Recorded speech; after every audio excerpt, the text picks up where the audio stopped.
Emílio, pastor, escritor, então assim é muito legal ele estar aqui conciliando essas duas áreas, né? Faz muito bem para escritores ouvirem alguém que está vivendo essas duas realidades e além de ser um cara muito criativo, que é muito legal. E o Twitter dele é muito legal também, tá? Fica a dica.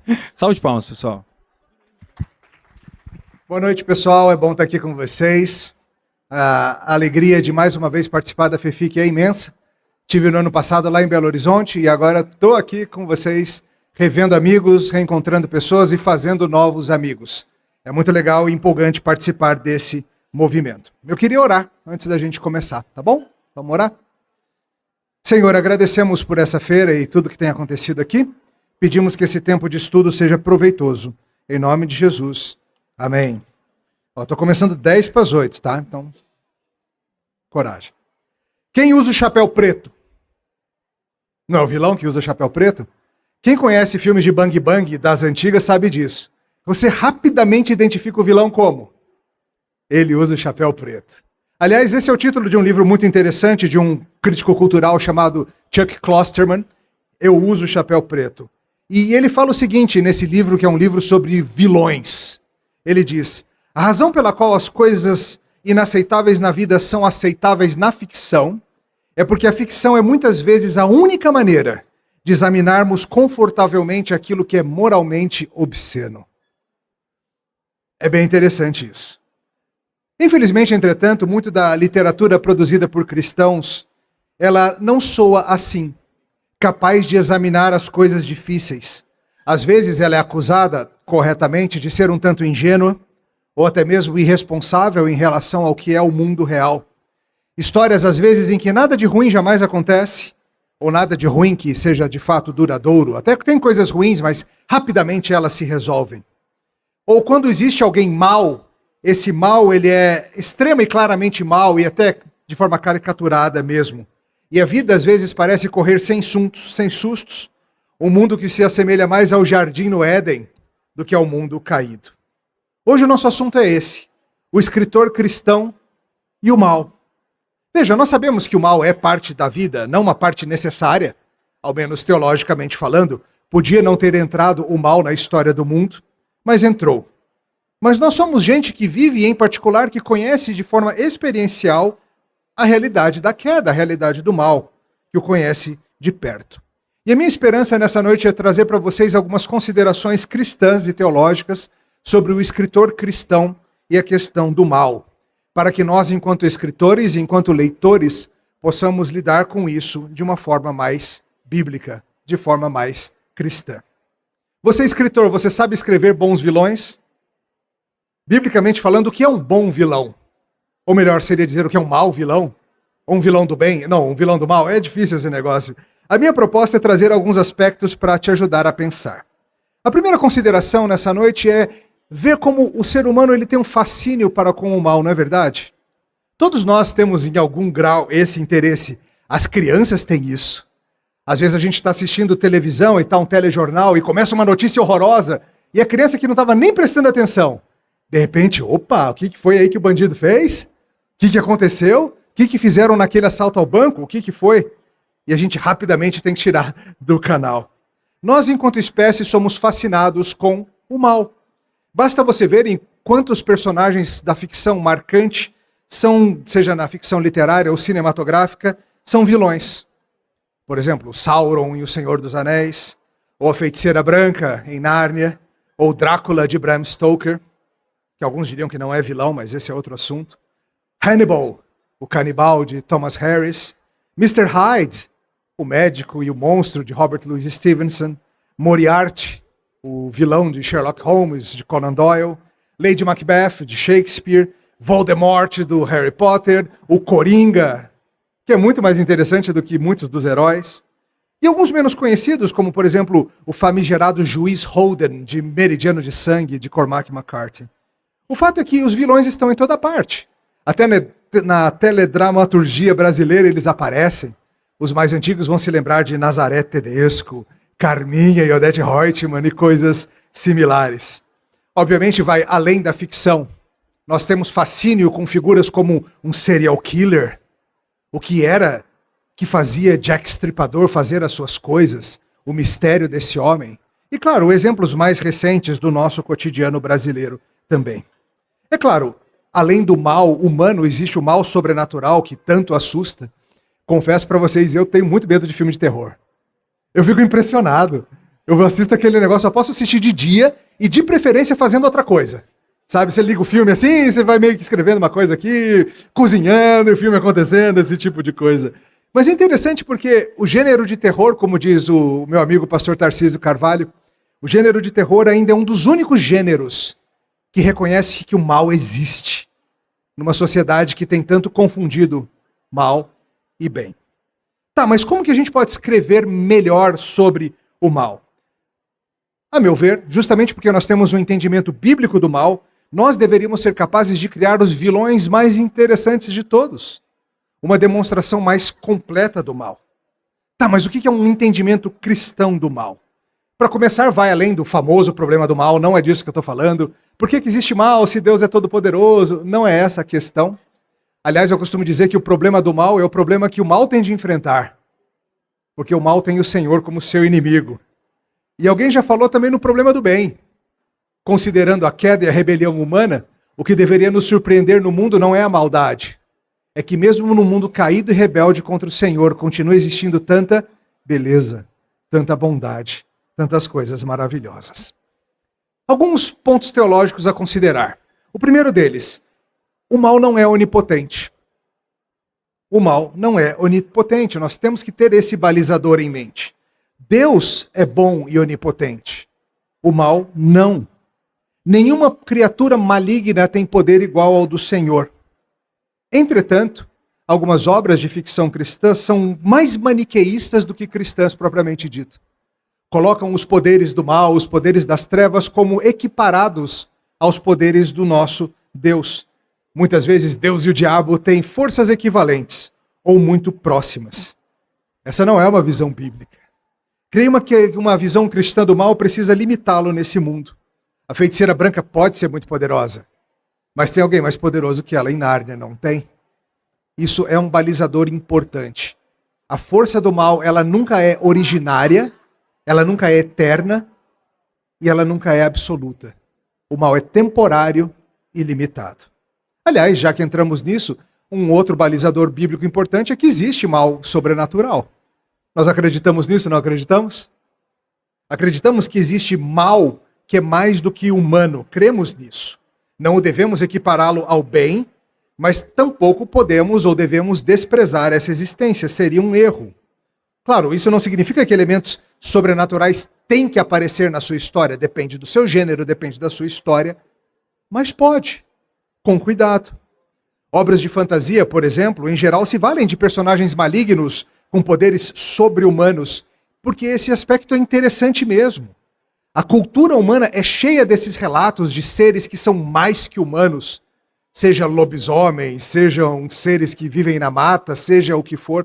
Qualquer que for a cultura do mundo que você procurar, você vai ver esse tipo de ideia, esse tipo de aspecto, esse tipo de história. Em um dos meus livros, um que se chama Vai Doer Bastante, esse pouca gente conhece porque ele saiu apenas em e-book, mas eu me vali de algo que não é bem um vampiro, mas é como se fosse.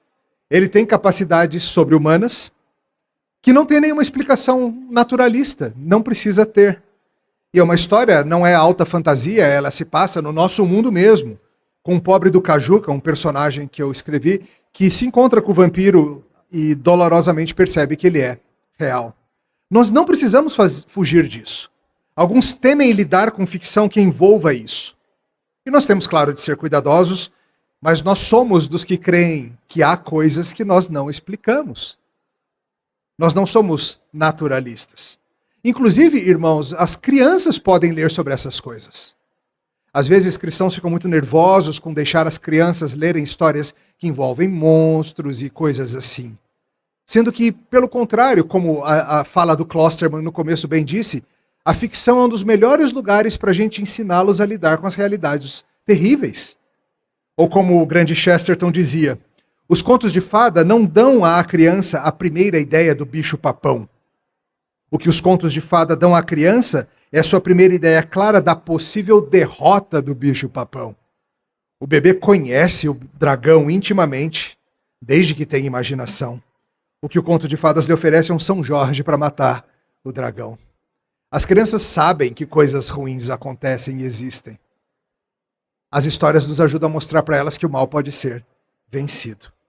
O que, claro, é diferente de nós vermos o diabo em tudo, porque o Novo Testamento nos alerta a atenção com muito maior frequência a respeito de outro tipo de mal, o que habita em nós, o pecado, o mal enraizado, o velho homem, a carne. A Bíblia nos ensina que cristãos são gente que peca. Continuamos pecadores, continuamos continuamente precisando nos arrepender e mudar nossos caminhos. Precisamos de Cristo, do seu Espírito e sua palavra o tempo todo. Nós somos o nosso pior inimigo. Tiago certa vez disse, ninguém ao ser tentado diga, sou tentado por Deus. Porque Deus não pode ser tentado pelo mal e ele mesmo ninguém tenta. Aí a gente pensa e fala, então ele vai falar que é o diabo, né? Não. O que Tiago fala? Ao contrário, cada um é tentado por sua própria cobiça, quando esta o atrai e seduz. Ou seja, o que complica a nossa vida e caminhada nesse mundo é principalmente o nosso coração podre e ainda em recuperação. Qualquer noção cristã de mal que retira o aspecto do coração humano da situação, ele é mais pagão do que bíblico. É o paganismo que atribui o mal a forças sobrenaturais apenas. A visão bíblica atribui o mal principalmente ao coração caído, mesmo dos cristãos que ainda estão no processo de santificação. Então nós temos o mal sobrenatural, o diabo, o mal humano, a carne, e temos o mal sistêmico, chamado de o mundo. Nós podemos falar, sim, em estruturas sistematicamente corrompidas e complexas que levam à perpetuação de formas diversas de problemas. Com tudo isso em mente, a minha expectativa é que nós sejamos gente capaz de criar vilões mais tridimensionais, mais realistas. Eu lembro quando assisti o primeiro filme do Avatar, muitos anos atrás, vocês não tinham nascido, mas uma das coisas que me incomodou bastante num dos vilões é que ele era mal por ser mal. Sabe aquele vilão que ele é mau? Por que ele é mau? Porque ele é mau e é pronto, simples assim. Sendo que a maldade, irmãos, ela é muito mais complexa do que isso. Mais do que serem maus porque são, os personagens bíblicos têm muito mais nuance do que isso. Claro, alguns são mais desenvolvidos, outros menos, mas pense, por exemplo, em Saul. Saul começa a história como um vilão ou como um herói? Como um herói relutante. Alguém que não queria o que foi dado a ele. Ele estava lá só procurando os jumentos dele, de repente ele é ungido e vai virando rei. Nunca buscou isso, mas virou.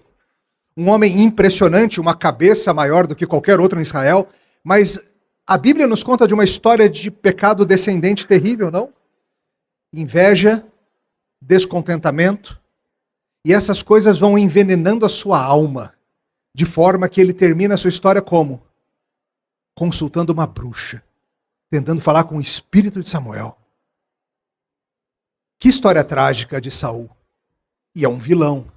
É um vilão que você consegue entender o declínio dele. Porque você já viu como inveja leva pessoas a fazerem coisas feias, não viu? Você já viu como pessoas às vezes começam a tomar caminhos irreconhecíveis depois de um certo tempo andando mal. Amã, esse é mal por ser mal, esse é malvado, puramente malvado, certo? Não.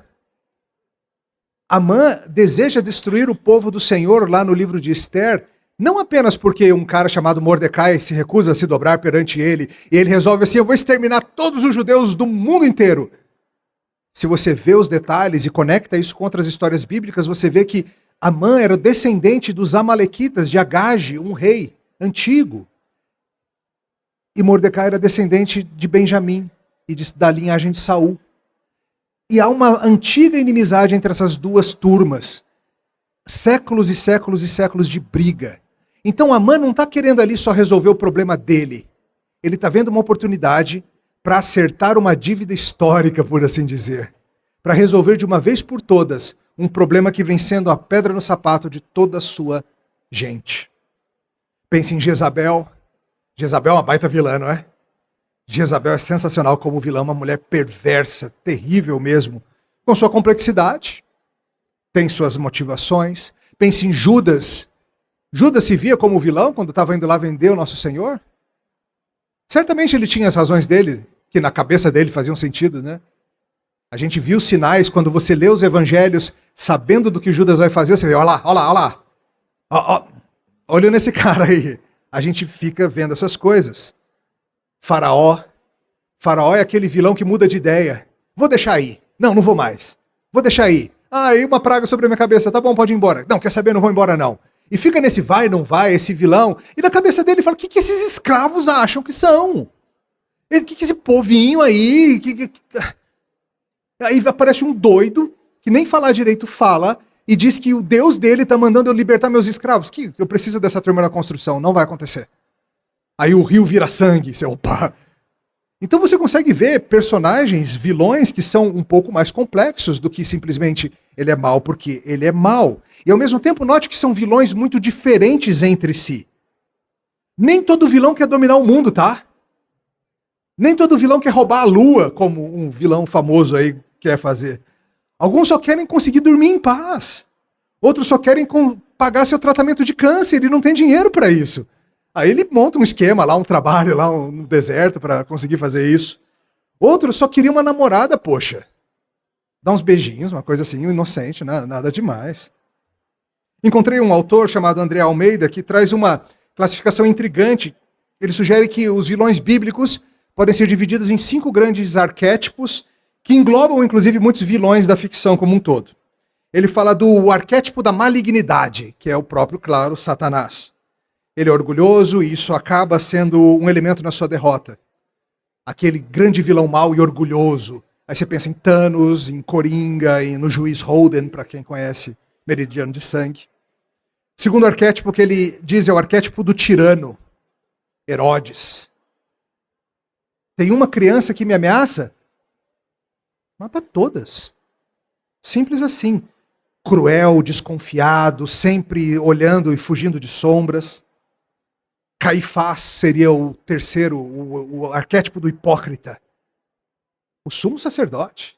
Ele acha que está fazendo bem ao se livrar dessa ameaça chamada Jesus Cristo, que fica posando de Messias e complicando a ordem social.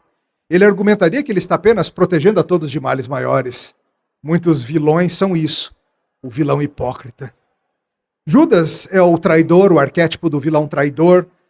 Foi bom, andou com os bons, mas não anda mais. Consegue pensar em algum assim? Darth Vader, né? Desculpa se eu dei spoiler pra alguém, tá? Tarde demais, né? Não é possível. Saruman, outro spoiler pra vocês. Ele costumava ser um dos nossos e agora não é mais. E também existe um outro arquétipo que é muito curioso, que é o do vilão redimido. Saulo de Tarso. Ele nos perseguia, mas agora ele é um de nós. Pense no Grinch, lembra do Grinch? Aquele coração mirrado dele. Queria roubar o Natal. Que bicho miserável. Queria roubar o Natal, gente. Mas o coração dele cresce e tudo mais. Até o Gru, né? O Gru fica tudo bem depois. Então, assim, quando você pensa em más motivações para a sua história, veja que diversidade nós temos na própria Escritura, de motivações de pessoas reais que querem coisas diferentes. Há maldade em nossas histórias? Ok, de que forma? O que se deseja obter?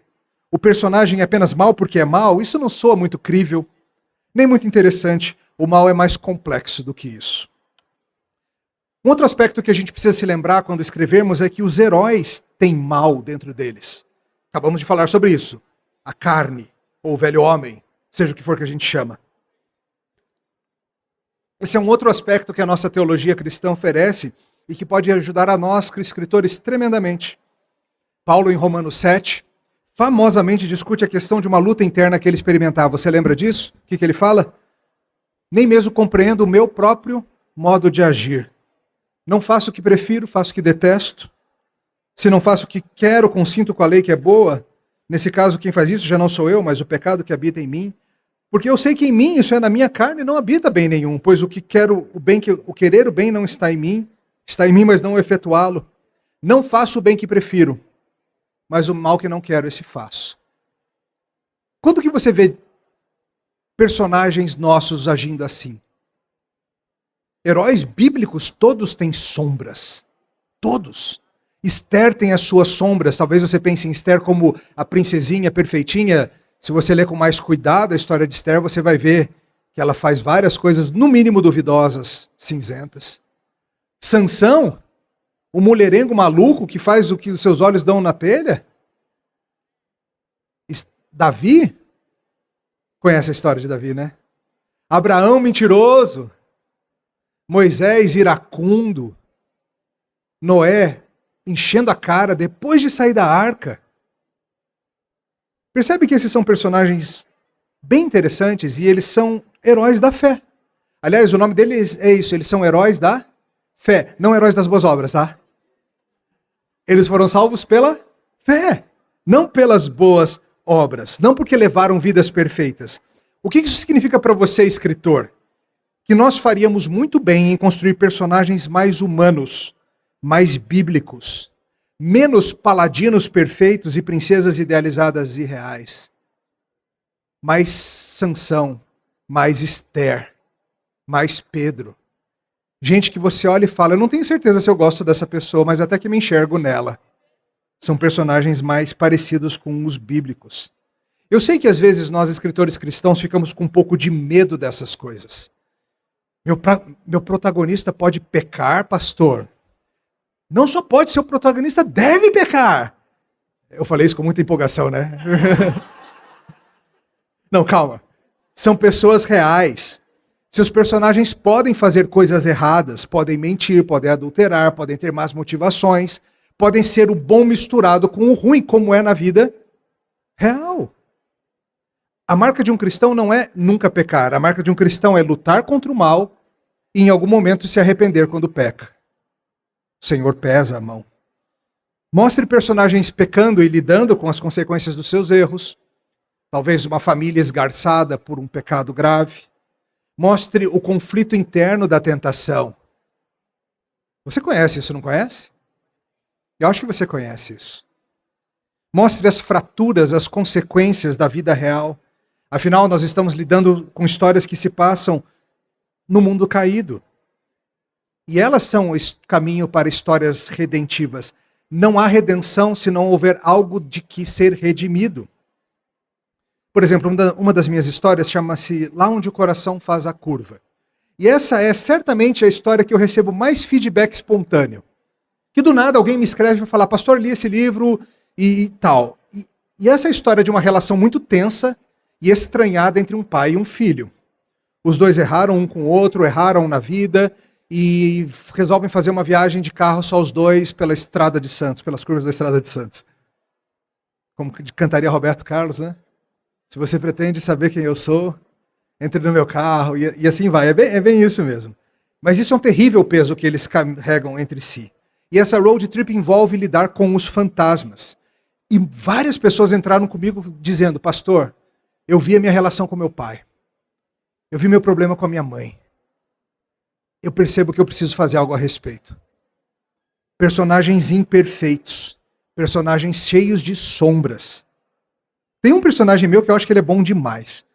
Bom sim demais, é o Cajuca. Eu estou escrevendo uma história longa e ele está mais cinzento nela, tá? Eu falei, não, o Cajuca tem que aprontar alguma, não é possível. Esse cara é bonzinho demais, credo. Sim, nossos personagens pecam. É engraçado que eu já tive leitores me perguntando coisas como, pastor, eu li aquele seu livro, mas aquilo que o personagem fez, aquilo não foi certo não, foi, pastor? Não. não foi. Ah, tá, é porque eu achei que como ele é o herói da história, ele só fosse fazer coisas certas, assim, mas... Não. Percebe como a acusação que tantos fazem sobre a arte cristã de ser uma arte irreal, ela tem um pouco de base mesmo?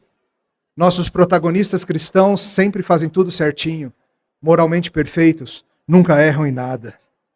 Sim, queridos, nós podemos criar personagens falhos e imperfeitos como nós somos.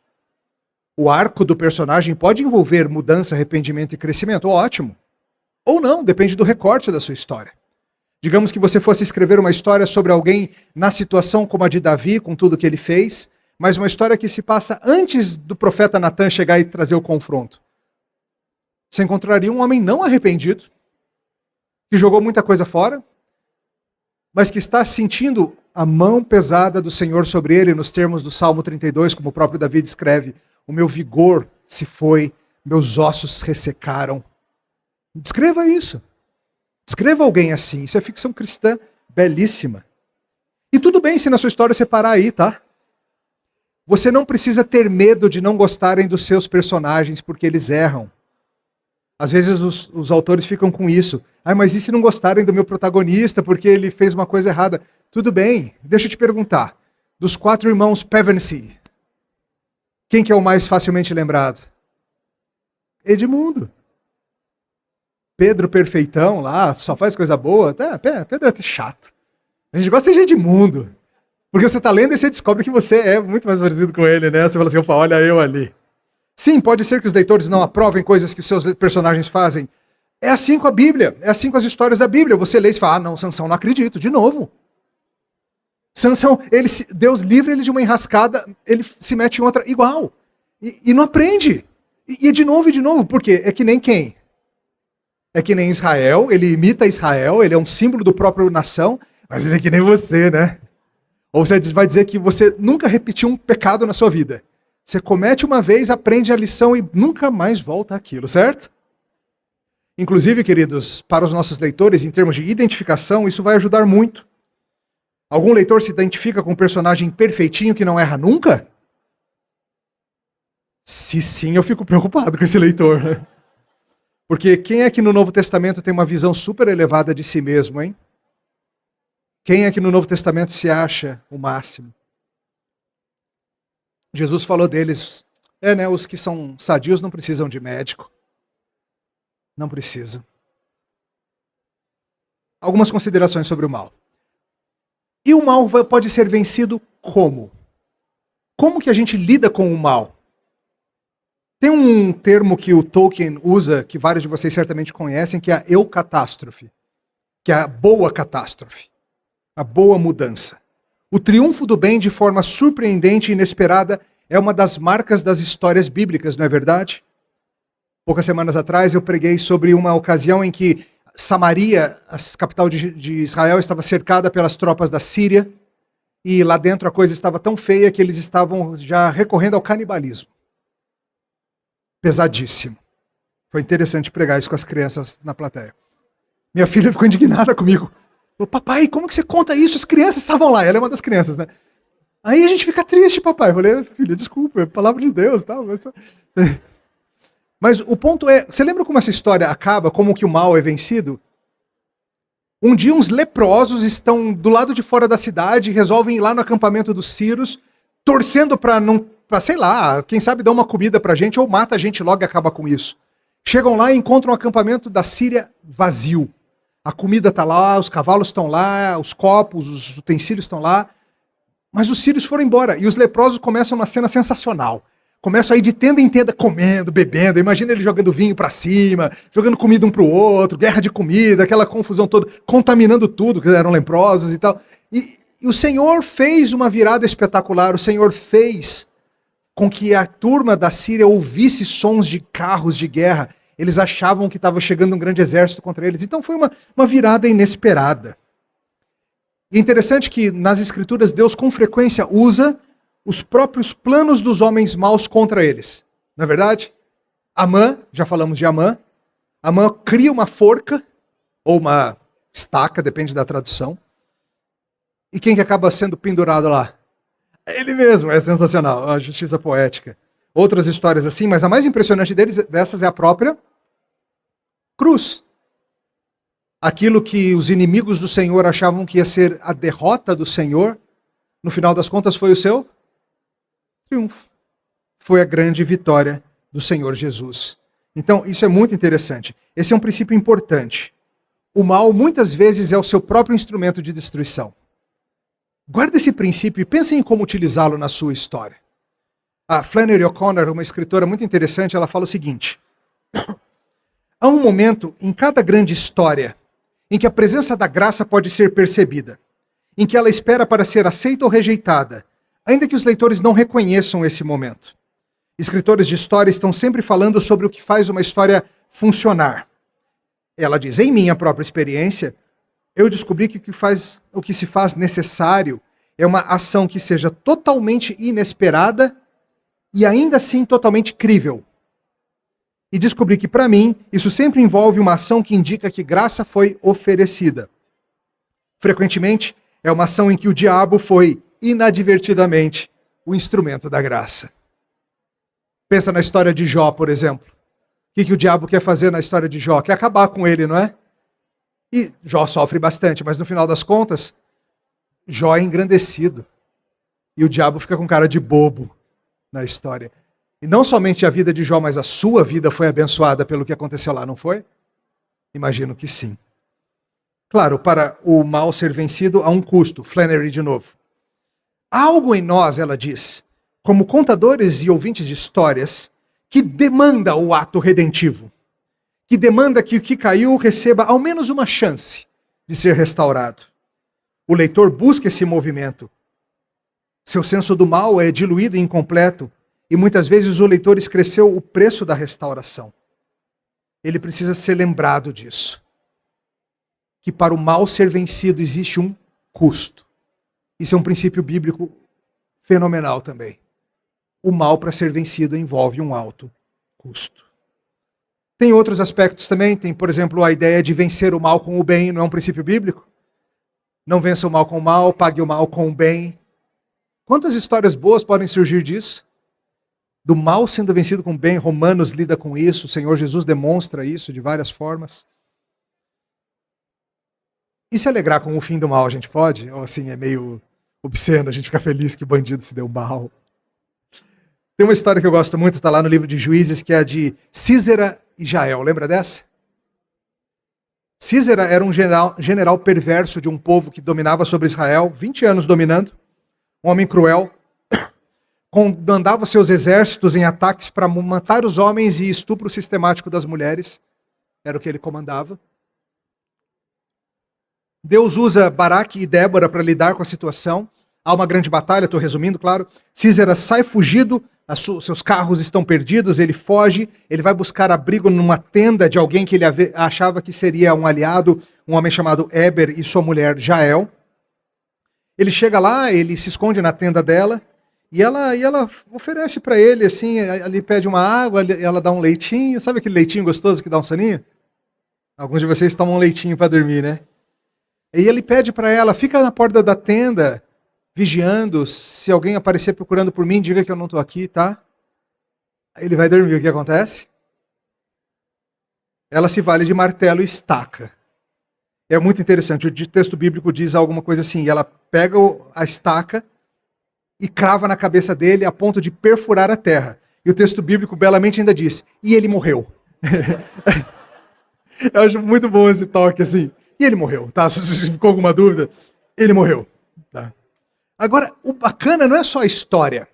Isso é Juízes 4. Em Juízes 5, a gente tem um cântico falando sobre esse evento. Lembra disso? Débora cria uma música para celebrar o que acontece. E olha a alegria dela contando sobre o fim de Sísera. Água pediu ele, leite lhe deu ela. Em taça de príncipes lhe ofereceu nata. A estaca estendeu a mão, e ao maço dos trabalhadores à direita. E deu um golpe em Sísera, rachou-lhe a cabeça, furou e traspassou-lhe as frontes. Aos pés dela se encurvou, caiu, ficou estirado. Aos pés se encurvou e caiu. Onde se encurvou, caiu morto. Aí a gente fala assim, ela está bem feliz, né, com isso. Só que piora, porque ela fala assim, a mãe de Sísera olhava pela janela e exclamava pela grade, por que tarda em vir o carro do meu filho? Porque se demoram os passos do seu cavalo. A gente fica assim, uau! Ela está feliz da vida que a mamãe do general perverso não vai ver mais o filhinho.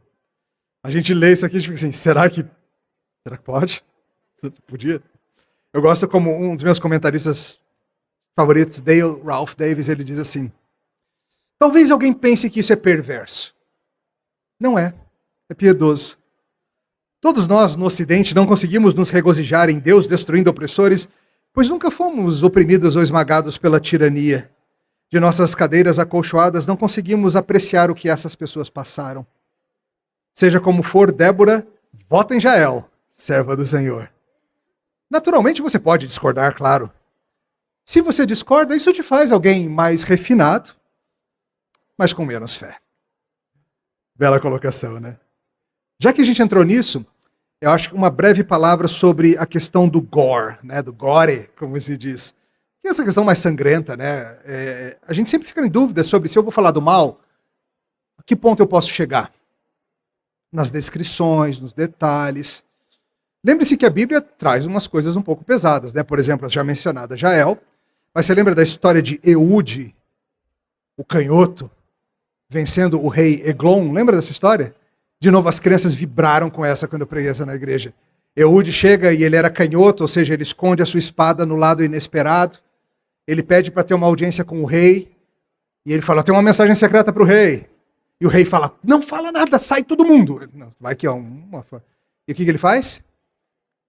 Enfia a espada na barriga do rei, e enfia, o bicho, diz a Bíblia que ele era enorme, e enfia ao ponto de entrar inteira, não foi só espadada, assim, sumiu a espada na barriga do rei. Ele cai morto, assim, vai, você lê aquilo, você fica. Temos os sofrimentos de Cristo, o apedrejamento de Estevão, os sofrimentos de Paulo, então veja, a Bíblia traz bastante violência. Mas perceba também que há um limite na própria descrição bíblica, não há? Muitas das vezes essas descrições são tanto autorrestritas, são mãos que não se estendem demais. Veja, parece que nós temos sim o direito, a possibilidade de retratar histórias que trazem um nível de gore. Nessa minha do vampiro, por exemplo, eu tenho umas cenas que envolvem ganchos e panturrilhas, que é um pouco incômodo de ler para algumas pessoas. Mas a pergunta é, por que você está botando esse tipo de coisa? É só para chocar? Tem um efeito? Tem um objetivo? Pensa, por exemplo, nas descrições da crucificação. Geralmente, quando os pastores pregam sobre a crucificação, eles trazem muito mais detalhes do que o texto trouxe, não trouxe? Não é verdade? Como era que ficava o braço, como ficava o pulmão, como era aquilo. Porque parece que a gente quer tornar mais sangrento para ficar mais forte. Sendo que o mais forte nem é a dor física ali. É o peso espiritual do que estava acontecendo. Então, talvez a gente tenha que usar desse mesmo tipo de cuidado e limite bíblico. A gente pode trazer situações em que o mal faz coisas perversas e traz dor e violência? Pode. Não há problema. Mas cuidado com o objetivo disso. Mais um aspecto. O mal precisa sempre perder para ser uma história cristã? Perceba o seguinte, nós estamos vivendo num mundo caído. Um mundo que foi criado bom, houve a queda no pecado com Adão e Eva, e nós estamos nessa fase do mundo que vai desde a queda até a volta de Cristo e a restauração de todas as coisas. Nesse período em que nós estamos, muitas coisas terminam mal. Se a gente pensa da perspectiva da eternidade, da história completa de criação, queda, redenção e consumação, todo mal vai ser desfeito, todo pecado será punido, beleza. Mas não é assim que acontece nas pequenas histórias. Pense, por exemplo, na história de Estevão. Estevão é salvo do apedrejamento milagrosamente no último segundo? É? Não, né? Naquele dia perdemos nosso irmão para pedradas. Sim, ele viu o Senhor no trono. Um dia a história de Estevão vai terminar. Não terminou ainda. No julgamento final ela termina. Mas nós podemos terminar nossas histórias mal e serem histórias cristãs. Pense na história da vinha de Nabote, lá em Reis. Essa é uma pouco conhecida também. Lembra dela? Um homem tinha uma vinha, o bichinho só queria ter a vinha dele lá, tranquilo. Aí o rei cresceu o olho para cima da vinha daquele homem, queria pegar a vinha dele e transformar numa plantação de legumes. O que, pensa, trocar vinho por cenoura? Já é um negócio perverso em si mesmo, né? Mas aí ele oferece de comprar, o homem diz, eu não posso, essa terra que o Senhor me deu. Em Israel, a terra era uma herança dada pelo Senhor para passar de família em família. Ele não tinha direito algum de fazer isso. O rei Acabe vai reclamar para sua esposa, Jezabel. Jezabel diz o quê? Deixa comigo. Arruma um jeito de algumas falsas testemunhas serem levantadas contra Nabote. O acusam de blasfêmia. Ele é morto. E a vinha passa para o rei. E você fica esperando um resgate? Uma intervenção divina, um milagre, um profeta, alguém? Elias, cadê? Não, acaba assim mesmo.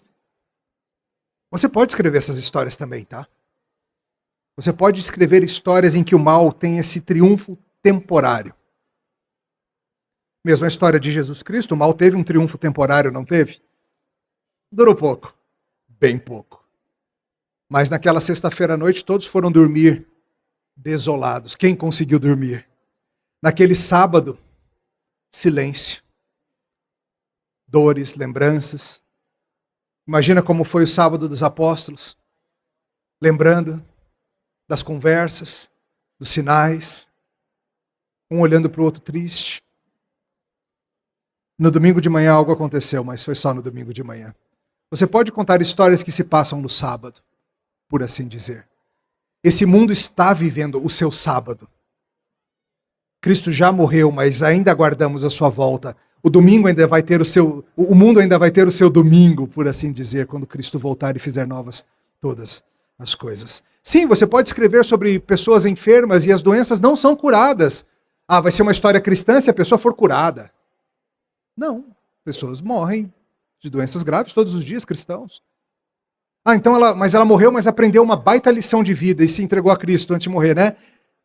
Você sabe que também não é assim, não sabe? E talvez o ângulo cristão interessante seja como que os que ficam lidam com essa partida. Como que um cristão sofre o luto por alguém que se foi violentamente. São ângulos e histórias que nós precisamos conhecer. Como cristãos lutam com o luto, com o fim, com a tragédia. Diversos aspectos para vocês pensarem sobre como lidar com o mal. Eu acho que, acima de tudo, nós precisamos ser honestos com quem nós somos. Nós somos o povo que luta contra o mal, a começar o mal aqui dentro.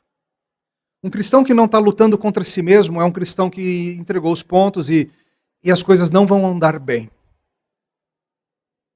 Escreva histórias de cristãos ou de pessoas que conhecem o mal, conhecem o que são. Para terminar, eu vou ler um trecho de um dos grandes autores, Dostoiévski, que escreveu em Irmãos Karamazov, um discurso que foi transformador para o meu coração. E ele foi ligado a isso, ao desejo de ser bom, apesar do coração querer ser mal.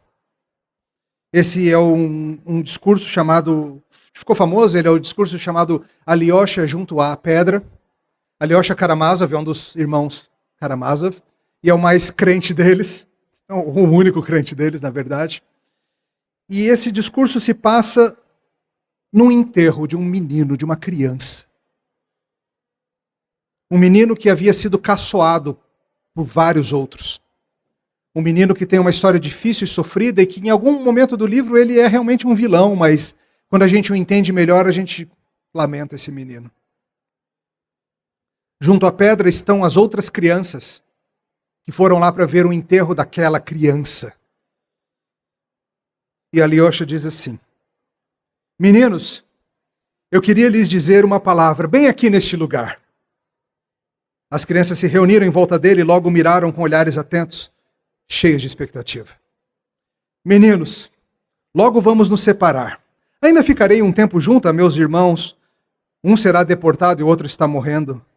Mas logo vou deixar esta cidade por muito tempo, talvez. Assim, nós vamos nos separar, meninos. Então combinemos aqui, perto da pedra de Iliusha, que é o menino que morreu, que nunca o esqueceremos e sempre lembraremos uns dos outros. E seja lá o que for que nos aconteça mais tarde na vida, mesmo se ficarmos 20 anos sem nos ver, lembremos-nos todavia de como enterramos o pobre menino, em quem antes jogávamos pedras. Vocês se lembram perto da ponte? Mas depois nós aprendemos a amá-lo tanto. Era um menino gentil, um menino bom e corajoso. Ele tinha um senso da honra, sofria com a ofensa cruel feita contra o seu pai e rebelou-se.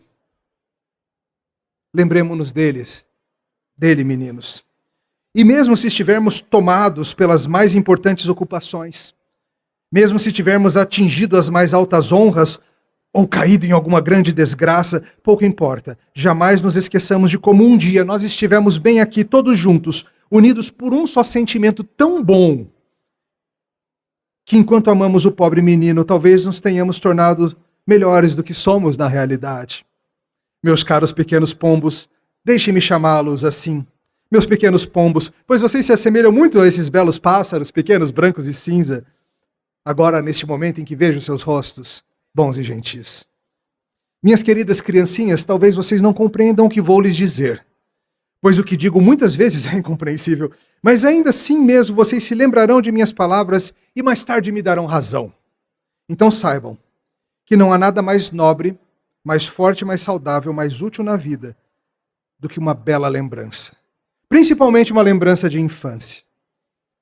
Fala-se muito em sua educação, mas uma bela lembrança sagrada, guardada desde a infância, talvez seja a melhor educação. Se nós levamos muitas dessas lembranças ao longo de toda a vida, estaremos salvos para sempre. E mesmo se uma só dessas lembranças permanece no nosso coração, um dia ela pode servir para nos salvar. Talvez um dia nos tornemos maldosos mais tarde. Talvez não possamos resistir a uma má ação, zombando das lágrimas dos outros, rindo dos que dizem, como Colia agora há pouco, eu quero sofrer por toda a humanidade. Destes também zombaremos, talvez mecanicamente. Entretanto, por mais maldosos que nos tornemos, Deus nos livre. Ao lembrar-nos de como enterramos Iliusha, de como o amamos nesses últimos dias, de como falamos de forma tão amiga, todos unidos perto desta pedra, se nós nos tornarmos maus, o mais cruel de nós, o mais irônico, não ousará assim mesmo, em seu foro íntimo, rir por ter sido bom neste momento. Mas ainda, talvez, essa lembrança o livre de um grande mal. Ele mudará ao dizer, houve um dia em que eu era bom, corajoso e honesto. Se ele rir sozinho, não importa, o homem sempre zomba do que é bom, do que é belo. Isso é só leviandade de espírito. Mas asseguro-lhes, meninos, rindo ele logo se dirá em seu coração, não, eu estava errado ao rir. Não se pode zombar disso. Com certeza será assim mesmo, Karamazov. Eu compreendi, Karamazov. Exclamou Colia com brilho nos olhos. Os meninos se agitaram e também quiseram gritar algo, mas se contiveram. Olhando para o orador fixamente, pareciam emocionados. Eu disse isso para o caso de nos tornarmos maus, continuou Alyosha. Mas por que nos tornaríamos maus? Não é verdade, meninos? Sejamos, principalmente, antes de tudo, bons. Sigamos honestos. Não nos esqueçamos uns dos outros. Insisto mais uma vez. Dou-lhe minha palavra, meninos. Não me esquecerei de nenhum de vocês, mesmo daqui a 30 anos. Agora mesmo, Colia disse a Kartashov que nós queríamos ignorar a sua existência. Meninos, meus queridos meninos, sejamos todos generosos, como foi Ilyusha, inteligente, corajoso e generoso como Colia. E também sejamos modestos, inteligentes e gentis como Kartashov. Mas por que falar só dos dois?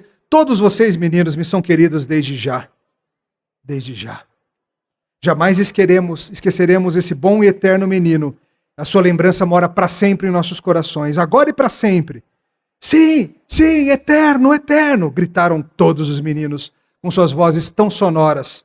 Seus semblantes estavam comovidos.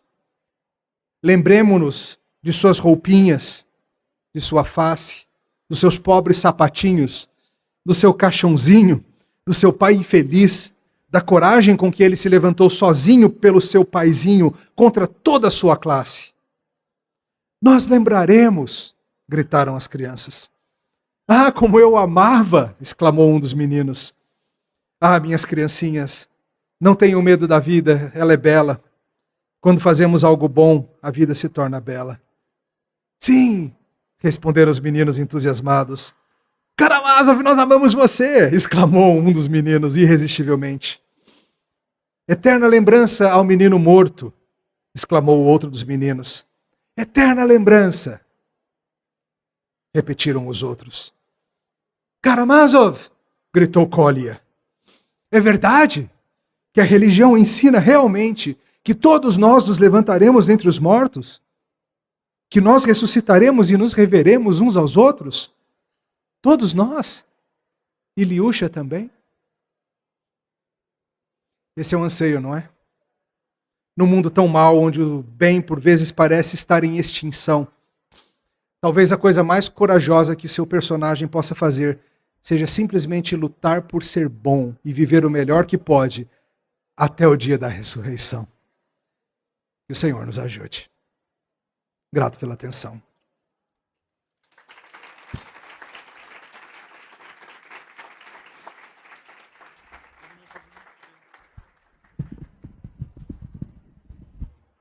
Muito obrigado, pastor Emílio. Mais uma vez, sempre muito edificante te ouvir.